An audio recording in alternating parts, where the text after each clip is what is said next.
Hey, what's happening, Nation? It's Joku. I got a few things I want to break down tonight because I've seen a few stories and I read a bunch of articles, and this Nate Hobbs shit is getting blown way out of proportion, just like the Josh Jacobs stuff did. It blows my fucking mind how many people are willing just to throw somebody under the bus. That shit honestly drives me insane.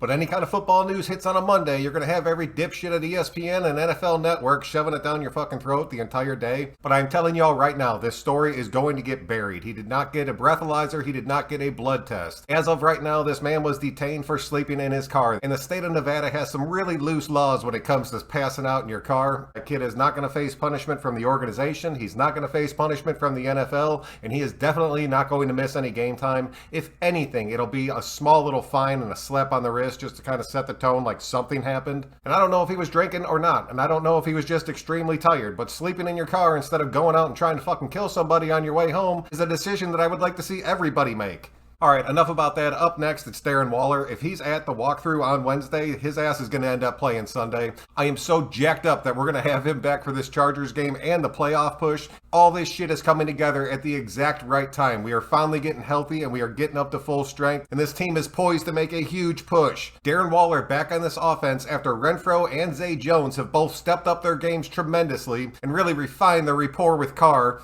Josh Jacobs finally stepping up and rushing like it's his rookie season all over again. And this offensive line led by Andre James and Colton Miller that's really played lights out over the past 3 to 4 weeks puts us in a position to really start kicking the shit out of a few teams. The only problem I could see is Darren Waller coming back and Carr completely getting tunnel vision and only focusing on him. I honestly do not think that shit's going to happen because I think they're going to try to work him slowly back into everything. This offense is going to look nuts. I'm telling you right now, Sunday night, we are going to slap the shit out of the Chargers. Then finally, I want to talk about the playoff picture real quick because there is a way that the Raiders could make it into the playoffs. Even if we ended up losing this Charger game, there are two things that would have to happen to make that come true. The first one is that Pittsburgh has to lose tonight or lose next week. They have to lose one more game for the Raiders to get into the playoffs without them winning the Chargers game. And then number two is the Jags have to beat the Colts, which most likely is not going to happen, but we've seen stranger shit happen on Sundays. But that would put the Chargers and the Raiders both into the playoffs, and that Sunday night game would not mean shit. Even though I do think it would affect the seeding, I would have to check in on that. I've read a few things that said it would not affect the seeding, but then I've read a few things that said it would. But the bottom line is this: we have to just go in and kick the shit out of the Chargers. We win and we are in. There is no reason to count on other teams trying to help us along the way. We have fought through this entire season with nobody but ourselves, and we can finish this shit off without any help. Well, that's pretty much what I have for you tonight, Nation. Thank y'all for checking out another one. If you could click that like button on your way out, it really does help me out. We'll start breaking down this Chargers game in the next day or two. So until then, I'm Joku, and we will catch you on the next one.